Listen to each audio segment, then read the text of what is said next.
all these guys have just jumped in cover again. I'm not sure. I said, look, I'm happy to pack up and leave. But they're like, no, stay. They've just jumped in cover. I'm in like their cookhouse in one of the buildings. Not sure if they're expecting something. We'll see. My big camera's left in the car. That's fine. Got my phone. That was fucking hectic. I wish I was rolling that rocket. You could hear it coming and just fucking spud it in. Very close. I don't want to be here because this is a military checkpoint.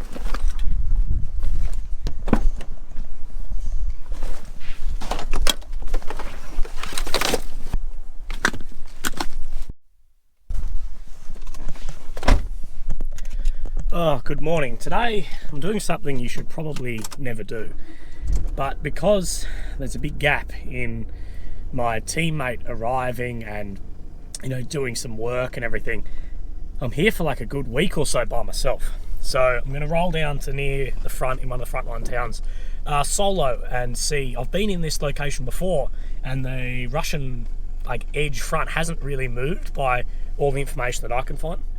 So I'm going to roll down there and see what difference there is. I've got all my armour and everything pretty much ready to go on the seat, just in case anything happens on the drive. And we'll roll down and have a look and see what goes on.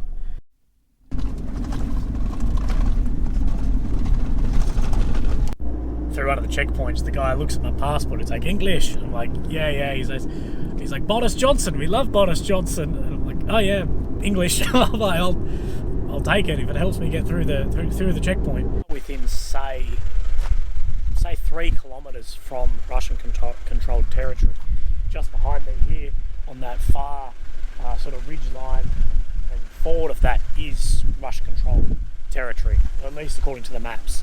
The city just behind me is Orikhiv. Here comes under a lot of shelling, a lot of rocket attacks, both to the east and west of here, in small cities as well. I've just pulled up at an abandoned service station, a fuel stop, just to have a little quick sort of reconnaissance of the area and just observe for 5-10 minutes and see what the shelling is like. As last time I was here, there were 7 rockets hit. So I might just take it a little bit slow before I go jump in, and I'll probably chuck my vest on as well when I'm heading down. So I thought just as a precaution I'd chuck my vest on. You never know, you can hear a little bit of shelling in the background. It won't pick up on camera, it's very faint. But I'll roll down, have a look, and then see. I'll have a quick squeeze at the maps again. Hopefully I can get some coverage to get some live updates of what's going on. And from there, I'll either go by car or on foot and I'll have a look and see. The problem is everything pretty much, just presume everything has been mined, even if it's not. I just can't wander through here. So we'll have a look. We'll see what happens. Rolling solo, I'm not going to take any risks because it wouldn't take much. Driving a manual car, it wouldn't take much for me to have a slight injury and then not get myself out. So yeah, I'll roll down, have a look and see what the go is. As I turned my camera off, there was some big shelling. I'm just going to walk on the pavement down here and see if I can see anything without going too stupid. It wasn't very close, but it was fucking loud. You got to remember that even though shelling's loud as fuck, it may not particularly mean that it's that close. Unsure at all if it was incoming or outgoing. I can't see any trails. It might have been outgoing. I'll roll down and have a look. Now just recording on my phone because we've been pulled in here and my camera's back in the car, but came under very heavy shelling. As soon as we came in, we heard an incoming rocket, hear it coming down, and then a massive bang as everyone just scattered everywhere into cover. So wait here, the car's just out the front, and then we'll rock and roll through, see what the go is. Oh, a bit sketchy by yourself, and no one here speaks any English, but we'll see. All these guys have just jumped in cover again. I'm not sure. I said, look, I'm happy to pack up and leave. But they're like, no, stay. They've just jumped in cover. I'm in like their cookhouse in one of the buildings. Not sure if they're expecting something.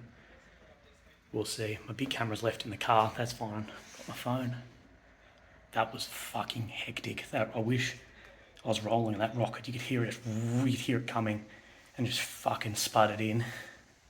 Very close. I don't want to be here because this is a military checkpoint. Right, I got my pretty much marching orders. They did some phone calls. One of them spoke a little bit of English, and it was like, no, you need to go away. He said there was approximately, about 6 people killed here this morning, civilians, Ukrainian civilians, and he said the rocketing has just picked up while I was in, I guess, their like kitchen area that they ushered me into when the shelling started. So, look, they have a lot better intel than me. I'm ready to rock and roll out on their word, depending what they see. You know, I'm not with anyone, just rolling solo. And that rocket, I can't see where it fucking hit, was incredibly close. When you hear it coming, it means you can hear it coming at you, and then massive bang, sprint inside. Guys just fucking starburst everywhere, so not the best place to be. I might rock back up on this hill, give it like half hour, chill out, but today there's no way I'm getting in there. It seemed like they were happy with me coming there, like they weren't like fuck off, but once they sent a photo of me, photo of my press card, whatever else up, it was a bit like not today. A lot of shelling, so that's fair enough. Looking out for my safety more than anything, I guess. So I'll pull back into this service station, which is only a little drop short of that village, and I'll have a look. Turned back up the top to this like overwatch position. It's gone quiet again. We'll see. I'm pissed because I was showing them my ID and everything. I was out of the car. I didn't have my camera rolling at all, of course, because military checkpoint, of course, you can't have your camera rolling as that fucking rocket came in. But we'll see. I'll give it a bit. It's fucking hot, so and it's like mid-30s today.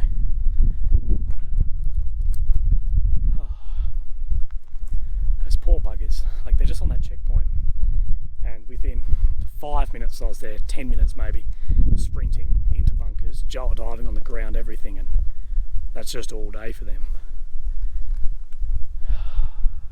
Never knowing when the next one, if the next one's going to hit directly on top of them. It's one of those towns that there is nothing else between it and then the front line, and it really shocks me how many civilian cars are still coming in and out.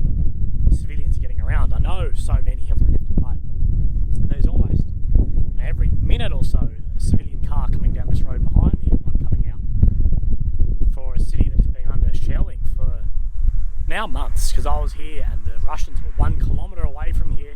The hospital is in the middle here. There's a military hospital, and one of the doctors told me the Russians are within 1 kilometre. Don't go that way. Last time I was here. So that front line, according to, I guess, my memory and looking at the maps, sorry, I thought I heard something, that front line has barely moved.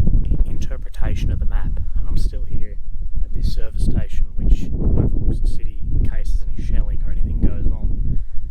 From my interpretation of the map, it looks like the Russian advances have been on both sides, both east and west of this position, and this city, probably in the next coming week or so, depending on the speed of movement on the east and west, will get sort of surrounded and then swallowed up. The Ukrainians have made a push south through here, which towards into the Russian position. The east and west has basically come up and is basically coming in to join. I'll show you a map that shows the movements of the Russian elements here.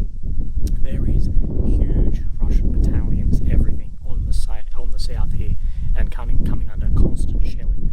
So this could close up and then get surrounded, and basically the next city from here is Zaporizhzhia. So I guess they can take this and then continue that front line and move forward. One of the big problems with the Russian front currently, and on both sides, but is the front line is so long, so massive, the Russian front line, that it seems one of their things they're trying to do is get those elements closer together and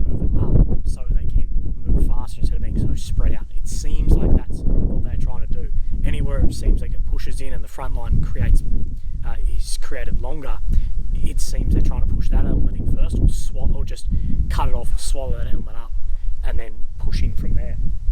And if you see on the map, that is at least my interpretation of what is happening in the town here in Orikhiv. What does that mean for the people who are left if they choose not to leave and a city like this, a small city, gets swallowed up by the Russian forces? What we've seen previously, and I've gone over this in some areas which have been occupied now for a while, is the currency goes from the hryvnia, which is the Ukrainian currency, is then converted, like you have to convert your money into the Russian ruble, and as well as that, your passport's taken and you're reissued a Russian passport. Now, something that I don't think is talked about enough is it is worth mentioning that there are people in some of these towns. It's definitely not the majority, but there are people that are pro-Russian, and there are people who welcome to a degree the Russian invasion. Yes, they don't want to be shelled, all of that understandably, but in people I've spoken to and everything is there are people who would rather live under Russia than under the Ukrainian independent government. Now, typically these people are not my age. They are older and remember the Soviet Union and may have a bit of a hangover of the Soviet Union. But it is worth mentioning there are people like that, and there has been a lot of people, nowhere near the amount that have fled to Poland, Romania, into the West, but there has been an amount of people flee into Russia, and that is something which happens. That is not fake. That definitely happens. It's definitely not the majority, but there is that amount, and there has been in the previous months and weeks and days so many arrests happening of arresting people who are working for the Russian government, both spotting targets and information, all of that, etc., through chains of command, informal military police networks, or in civilian structures. You see them arrested, it's reported. If this one wasn't very exciting, it bloody would have been if I had my camera out at the checkpoint. That's the problem. You can't have your camera at the checkpoint, but that's where I came under all the shelling. So I'm sorry if this one hasn't been too exciting, but I'll just continue these on casually doing my thing, and we'll see if we get some good footage and some good information out there as I go. So I'm here for the long haul, not here short. I'll be here for a number of weeks, number of months, and hopefully I'll revisit this town, because this is where, if you remember, the firefighters, this missiles hit, and I was filming the firefighters fighting my Western firefighter friends who have been working in Ukraine. They've only recently left.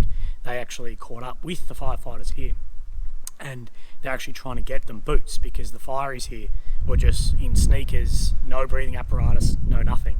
And there are lots of boots in the capital, and there's even more in another warehouse of firefighting specific boots, and they're just trying to get them of how they can get them out to here.